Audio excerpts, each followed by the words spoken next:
함께 하나님을 예배하겠습니다. 너희 중에 있는 이방 신상들을 버리고 자신을 정결하게 하고 너희의 의복을 바꾸어 입으라.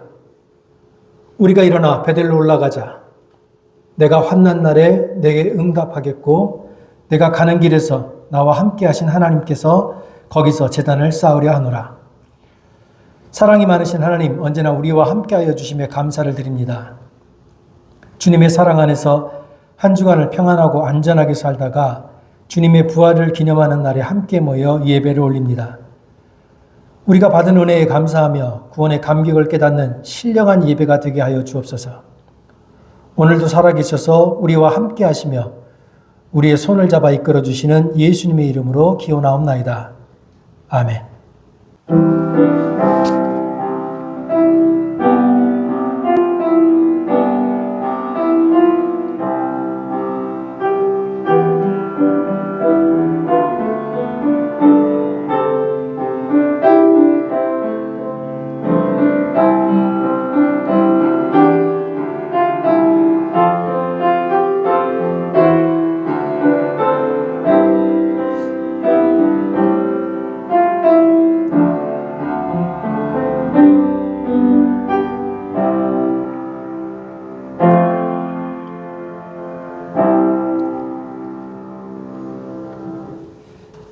송옥장님께서 기도하실 때 다 함께 기도하겠습니다. 하나님 아버지, 오늘도 저희를 이곳에 불러주시고 아버지께 예배드릴 수 있게 하셔서 감사드립니다. 하나님 앞에 나아가 저희의 삶을 먼저 돌아보게 하시고 그간 하나님과 사람 앞에서 지은 저희의 죄와 허물을 아버지 앞에 솔직하게 털어놓고 고백하오니 저희를 있는 그대로 받아주시고 몸과 마음으로 지은 죄, 눈과 입과 손으로 지은 죄, 또한 글이나 말로 지은 죄를 주님께서 사하여 주시옵소서. 저희를 한 사람 한 사람 불러주셔서 이곳에 주님의 공동체를 주셨으니 저희 각자가 하나님 앞에 부르심받은 자로 올바로 서며 함께 모인 공동체로 하나님의 나라를 기대하고 또한 만들어가기를 노력하게 하심을 감사드립니다.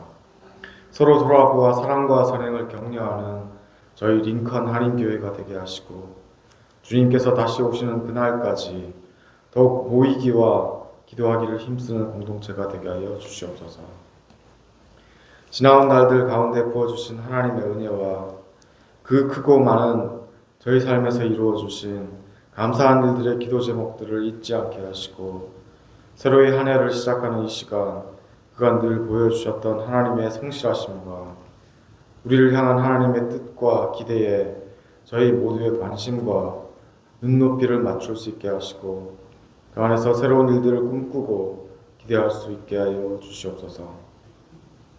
우리 주변에서 일어나는 일들을 보며 새로운 한 해가 시작되었어도 그닥 커다란 변화가 없어 보입니다. 여전히 나라와 나라 사이의 전쟁과 민족 간의 갈등, 어느 때보다도 더 많이 들려오는 자연재해와 이에 따른 인명피해, 그리고 답이 없어 보이는 전 세계와 우리 조국 한국의 정치 경제 상황은 저희의 마음을 답답하게 만들 때가 많습니다. 아버지 하나님, 이러한 상황 가운데 우리 믿음의 견고한 기반을 생각하고 이를 붙들게 하셔서 저희는 능력이 없고 제한적인 사람의 시각으로 바라볼 때가 많은 것을 알게 하여 주시고 모든 일들에 하나님을 바라보는 간절한 마음, 하나님의 인도하심을 기다리고 인내할 수 있는 마음을 허락하여 주시옵소서. 인내 가운데 우리에게 믿음을 다하여 주셔서 우리가 하여야 할 일들을 깨닫게 하시고 깨달을 뿐만 아니라 깨달은 것들을 몸소 행할 수 있는 용기와 힘도 주셔서 저희가 가진 믿음에 반하는 불의한 일들을 행하는 데 동참하지 않을 뿐만 아니라 적극적으로 불의와 맞서 싸울 줄 아는 마음도 더하여 주시기를 간구합니다. 시간 저희 교회 지체들을 위해 기도합니다. 모친상으로 한국에 있는 동준 형제의 마음을 위로하시고 슬픔 가운데 있을 그 가족들에게도 주님의 은혜로 보듬어 주시기를 간구합니다.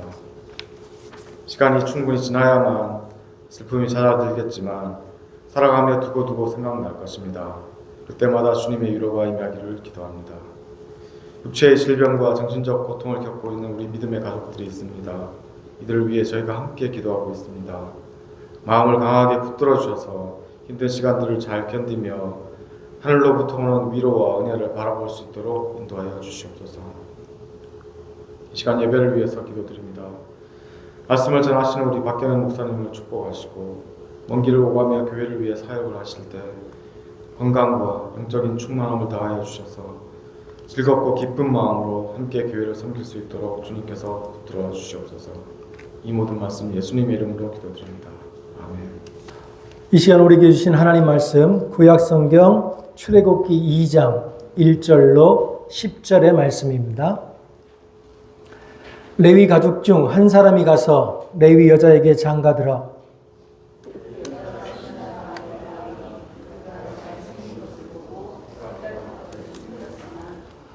더 숨길 수 없게 되매 그를 위하여 갈대 상자를 가져다가 역청과 나무 진을 칠하고 아기를 거기 담아 나일강가 갈대 사이에 두고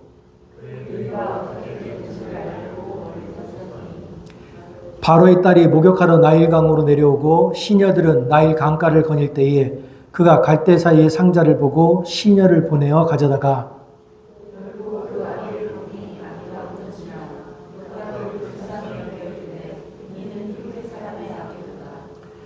그의 누이가 바로의 딸에게 이르되 내가 가서 당신을 위하여 히브리 여인 중에서 유모를 불러다가 이 아기에게 젖을 먹이게 하리이까.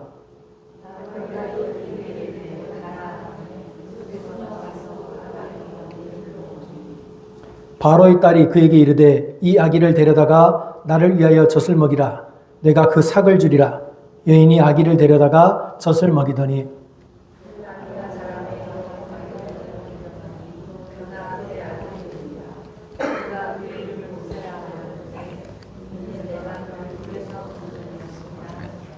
아멘. 오늘 본문의 배경은 애굽 왕의 명령으로 자기 자식을 죽여야만 했던 이스라엘 백성의 이야기에 관한 겁니다. 당시 애굽의 왕이었던 바로, 우리가 이제 파라오라고 부르는 그 바로는 이 바로는 사람 이름이 아닙니다. 그냥 그 이집트의 왕이었던 사람들을 그냥 전통적으로 파라오라고 부르는데, 어쨌든 그 바로가 하나님의 선물이라고 사람들에게 자랑해야 될 그 자식을 부모들에게 자기 손으로 죽이라고 명령을 내렸습니다. 그런데 이스라엘 사람들이 자기 자식을 죽이지 않자 바로는 다시 아기를 받는 산파들에게 명령을 해서 이스라엘 사람들이 낳는 아이들 중에 남자아이가 있으면 다 죽여라 라고 말을 합니다. 모세는 그렇게 험악한 시절에 태어났습니다. 이런 이유로 인해서 모세의 부모는 모세가 태어난 것을 마냥 기뻐할 수만은 없었습니다. 어쩌면 모세의 부모에게 있어서 모세의 탄생은 저주였을 수도 있습니다. 그런데 바로의 협박에도 불구하고 모세의 부모는 모세를 죽일 수 없었습니다. 성경은 모세 부모의 눈에 모세가 너무 잘생겨 보였다라고 말을 합니다. 근데 아기를 낳으신 분들은 알겠지만 태어난 애가 이쁜 경우가 별로 없어요. 근데 그 부모의 눈에 아기가 잘생겨 보였다라고 하는 얘기는 부모의 자식을 사랑하는 부모의 마음을 얘기하는 겁니다. 모세가 죽지 않고 살아남을 수 있었던 건 자기 자녀를 사랑하는 부모의 마음 때문이었습니다. 그런데 자식을 사랑하는 부모의 사랑하는 마음 말고도 당시 산파 역할을 했던 시브라와 부하라는 여인의 헌신도 있었습니다. 이 두 여인은 자신들의 목숨을 걸고 남자아이들을 살렸습니다. 당시 애굽 왕의 명령은 절대적인 권위가 있는 명령이었습니다. 그 명령은 엄중한 권위를 가지고 실행되어야만 했습니다. 감히 누구도 애굽 왕의 명령을 거절할 수 없었습니다. 그런데 이 두 여인이 그 명령을 어기고 아이를 살린 겁니다. 그럼 이제 우리 여기서 질문을 던져야 됩니다. 왜 이 두 여인은 자신들의 목숨을 걸어가면서까지 아이들을 살렸을까? 성경은 그들이 하나님을 두려워했다라고 말합니다. 이 두 여인은 애굽 왕보다 하나님을 더 두려워했던 겁니다. 애굽 왕보다 하나님을 더 두려워했던 두 여인이 모세를 살렸던 겁니다. 당시 바로는 기본적인 윤리적 개념들을 엉망진창으로 만들어 버렸습니다. 기본적인 윤리 개념조차도 엉망진창으로 만들어 버리면서 그들은 스스로를 빛이라고, 스스로를 선이라고, 스스로 역사적 필연이라고, 그리고 사회적 정의라고 주장하면서 자신들의 주장을 믿었습니다. 이집트가 선망하고 있는 그 열광주의는 사람들로 하여금 원리의 순수성을 가지고 악의 세력과 대결할 수 있다라고 주장했습니다. 그런데 원리의 순수성만 가지고 악에 대항한다고 하는 것은 빨간 천만 보고 달려드는 황소처럼 결국에는 스스로 지쳐서 쓰러지게 되어 있습니다. 그럼에도 불구하고 세상에는 언제나 원리의 순수성만을 강조하는 어리석은 사람들이 있기 때문에 이집트가 주장하는 그 열광주의가 유지될 수 있는 겁니다. 어리석은 사람을 대하는 것은요, 악한 사람을 대하는 것보다 어렵습니다. 우리는 악한 사람을 만나면 그 악한 사람에게 저항할 수도 있고 그의 악을 폭로할 수도 있고 힘을 사용해서 그를 제지할 수도 있습니다. 그런데 어리석은 사람은 마땅히 대할 수 있는 방법이 없습니다. 어리석은 사람한테는요, 저항도, 지식도, 무력도 통하지 않습니다. 어리석은 사람은 자신이 믿는 것과 반하는 얘기들은 듣지도 않고, 믿지도 않고, 그저 비판만 합니다. 어리석은 사람을 대하는 게 본질적으로 어려운 이유는 어리석음이라고 하는 건 본질적으로 지적 결함이 아니라 인격적 결함이기 때문에 그렇습니다. 지적으로는 비범하고 재치가 있으나 어리석은 사람이 있고요. 지적으로는 매우 둔하지만 어리석지 않은 사람도 있습니다. 그것이 정치적인 것이든 종교적인 것이든 모든 강력한 외적 권력 신장이 대부분의 인간을 파멸로 몰아넣기 위해서 사용하는 도구가 어리석음이라고 하는 겁니다. 그러니까 사람이 왜 어리석어지냐면 갑자기 자기가 작아지기 때문에 그러는 게 아닙니다. 사람이 어느 순간 어리석어지냐면 내 외부에 있는 권력을 갑자기 성장시키면서 자기 스스로의 자립성을 박탈하는 겁니다. 외적 권력에 자기 스스로를 내어주고 그 굴욕적인 상황 가운데에서 자기 스스로를 외면할 때 사람은 어리석어지는 겁니다. 오늘 본문을 생각해 보십시오. 산모의 일은 뱃속에 있는 아이를 살려서 끄집어내는 겁니다.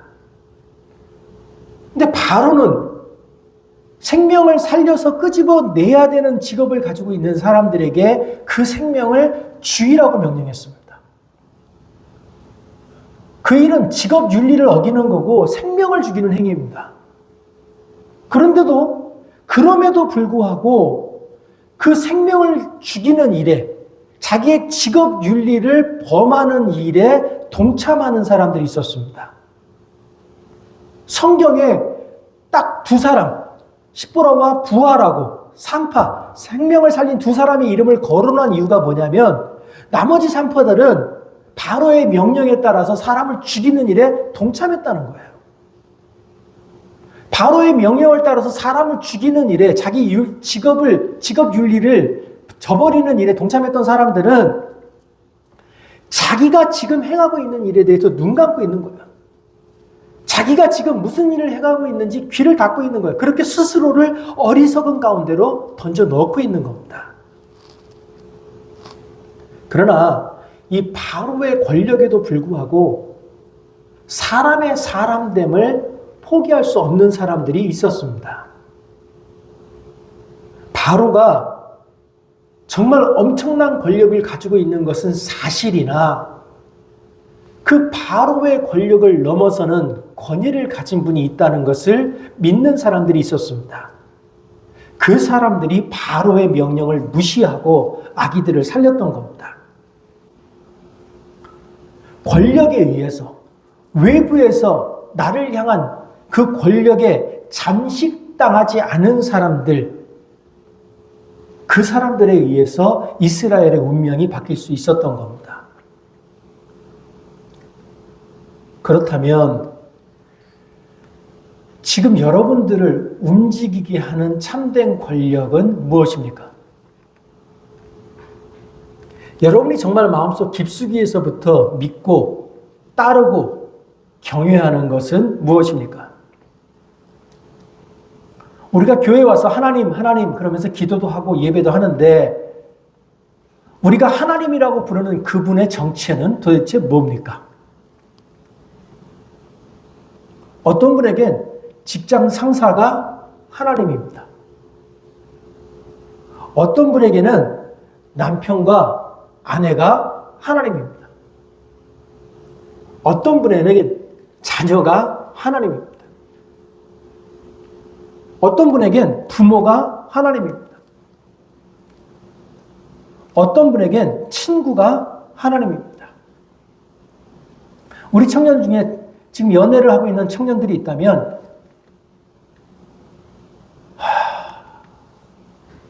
하기는 해야 할 텐데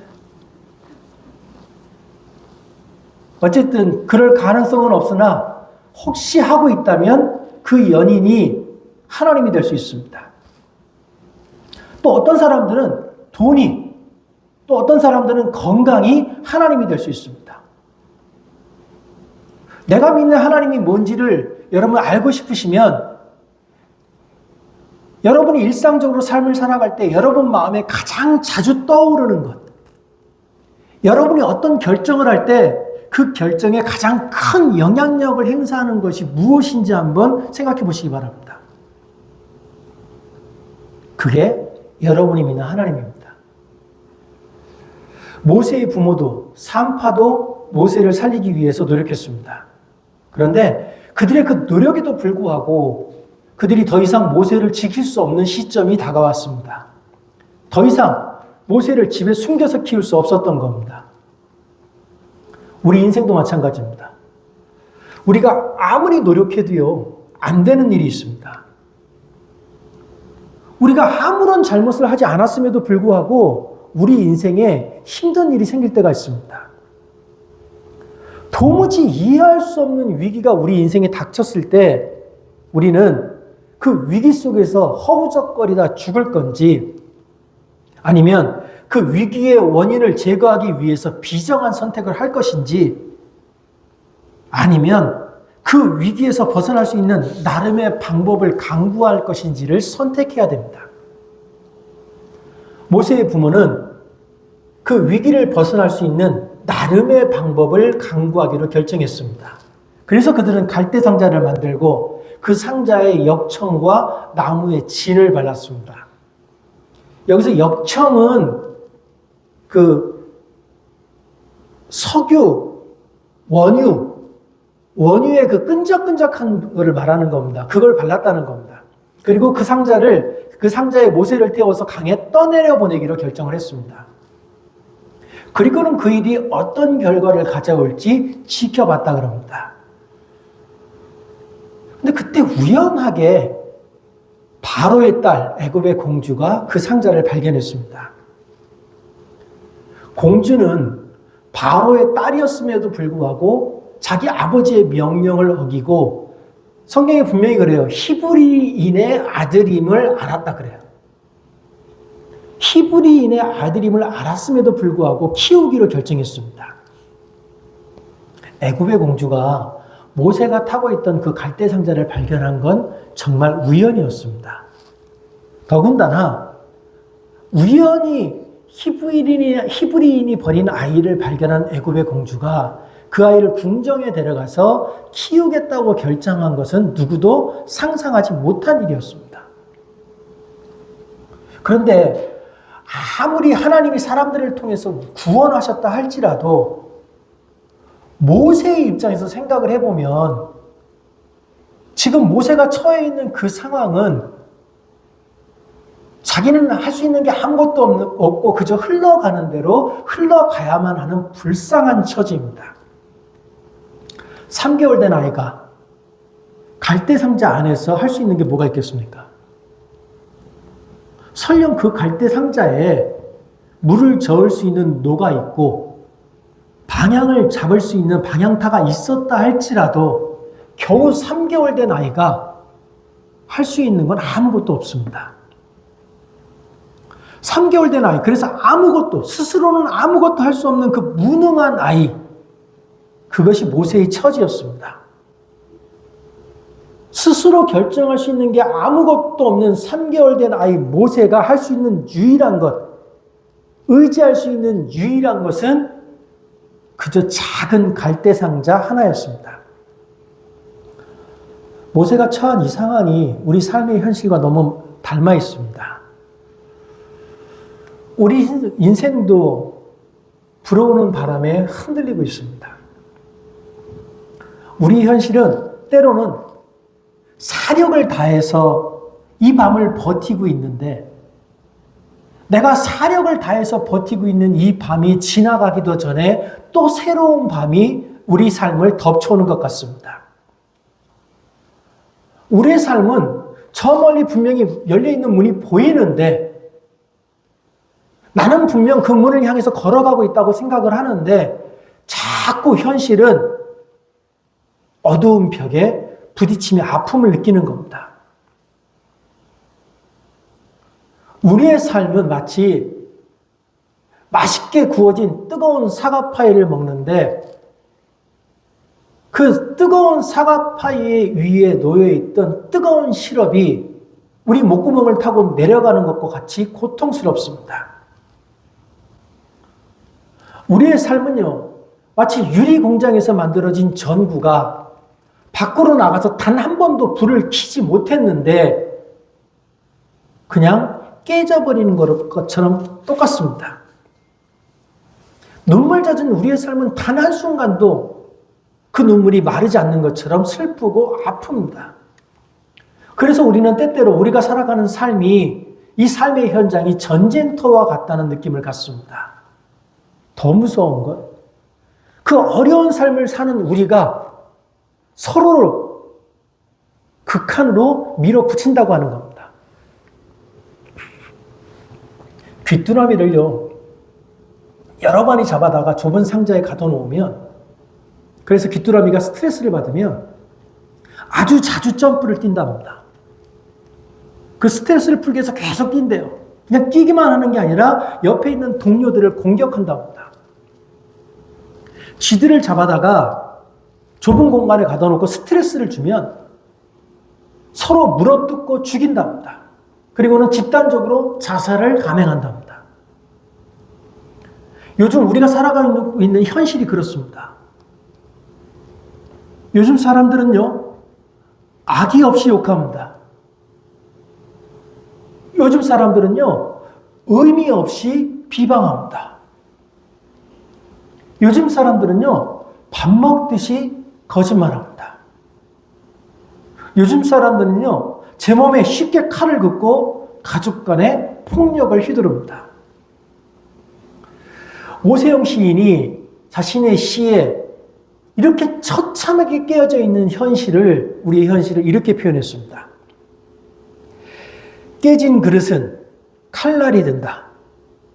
무엇이나 깨진 것은 칼이 된다. 대한민국 청소년의 범죄율이 매년 11%씩 증가하고 있답니다. OECD 국가 중에서 대한민국 청소년의 자살률이 최상위권이랍니다. 더 놀라운 건요, 대한민국 고등학생의 83%가 대학을 진행한다. 대학을 많이 간다는 일본이 약 40% 대학 간답니다. 유럽 국가는 20%에서 30% 정도의 학생들이 대학을 간답니다. 대한민국 학생들 83%가 대학을 간대요.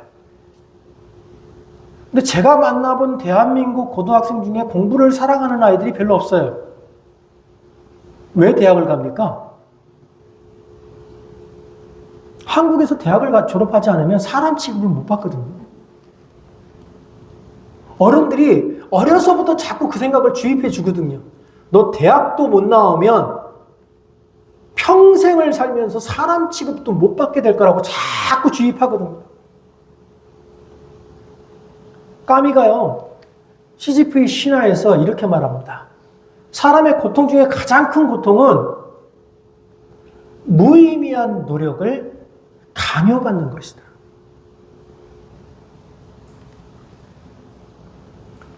우리 중 많은 사람들이 그 무의미한 노력을 강요받으면서 살아가고 있습니다. 다람쥐 쳇바퀴 도는 것 같은 그 무의미한 삶에서 벗어나기 위해서 무언가가 필요하다고 생각합니다. 그런데 우리가 생각하는 그 무언가, 이 무의미한, 반복되는 이 무의미한 삶에서 나를 구원해줄 그 무언가는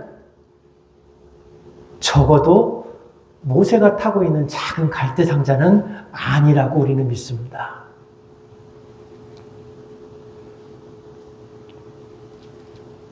성경은요, 우리가 살고 있는 삶의 현실이 결코 쉽게 변하지 않을 것이다 라고 이야기합니다.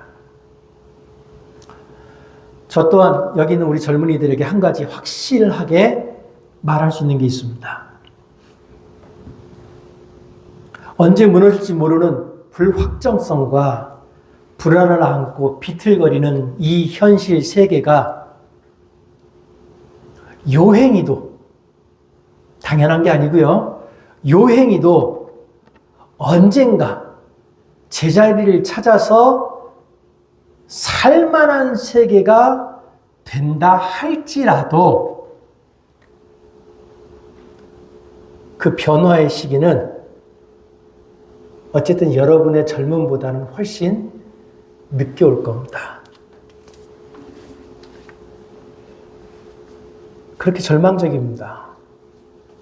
그래서 키에르 케고르가 죽음에 이르는 병에서 인간의 자기 죽음, 즉 영혼의 죽음은 결코 외적 요인인 질병, 비창, 가난, 재난, 번민, 근심, 비애와 같은 고난에서 오는 것이 아니다라고 말합니다.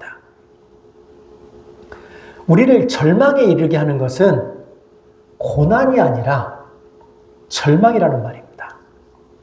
그는 이렇게 말합니다. 죽음에 이르는 병이 가장 엄밀한 의미로 표현되어야 한다면 그것은 종말이 죽음이며 죽음이 종말인 병이어야 한다. 그리고 이것이 절망인 것이다. 자기 자신에 대하여 절망하는 것, 자기 자신에게서 빠져나오는 것, 이것이 온갖 절망에 대한 공식이다. 인생의 고통에 대해서 장석주 시인이 대추 한 알이라고 하는 시에서 이렇게 말합니다.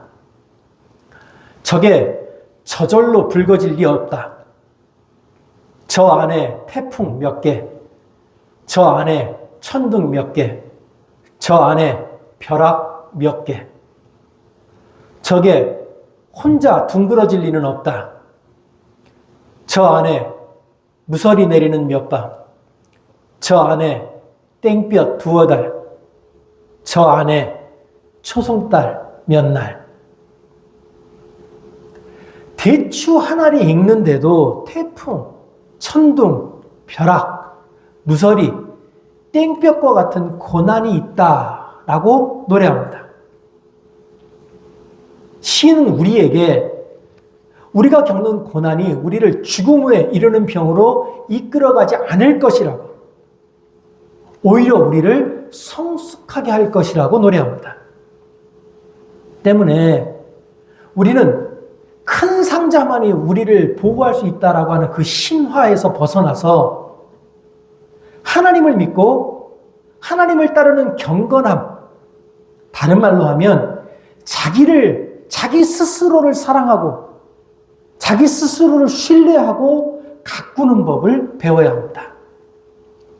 설사 세상의 모진 바람이 여러분의 삶을 세차게 흔들지라도 그 세찬 바람 속에서 흔들리면서 인생의 줄기를 곧게 세우고, 설사 세상의 모진 비가 여러분을 세차게 적시지라도 그 세찬, 그 모진 비바람 속에서 그 바람과 비에 젖어가면서도 꽃잎을 따뜻하게 피울 수 있어야 합니다. 제가 이런 말씀을 드리니까 여러분 지금 마음속으로 저 무슨 낭만에 초점 오는 소리를 하고 자빠졌냐 그런 생각을 하실 수 있어요. 근데 여러분 마음속에 이런 생각이 들 겁니다. 이 멍충아, 문제는 경제야. 제 말이 아닙니다. 오바마가 했던 말이죠. 여러분 마음속에 이런 생각이 들었어요. 그 이상한 소리 하지 말고 기도 좀 열심히 해서 우리 경제가 나아지고 우리 정치가 나아지고 우리 사회가 나아지면 우리 삶이 행복해지겠지. 우리 속에 그런 생각이 있을 수 있습니다. 왜 자꾸 엉뚱한 데서 해답을 찾느냐라고 여러분 마음속에 질문이 들어올 수 있어요. 그런데 여러분의 그 불만 어린 질문에도 불구하고 성경은 계속해서 우리에게 이렇게 얘기합니다. 너희들에게 정말 필요한 건 큰 갈대 상자가 아니다. 너희들에게 필요한 건 큰 갈대 상자가 아니라 하나님을 믿고 따르는 거룩함이다. 문제는 성경이 우리에게 말하는 그 작고 불안한 갈대 상자, 하나님을 믿고 따른다라고 하는 그 거룩함, 우리 스스로를 믿고 우리 스스로를 사랑하는 법을 배워간다고 하는 것은 매우 불편하고 매우 불안하다는 겁니다.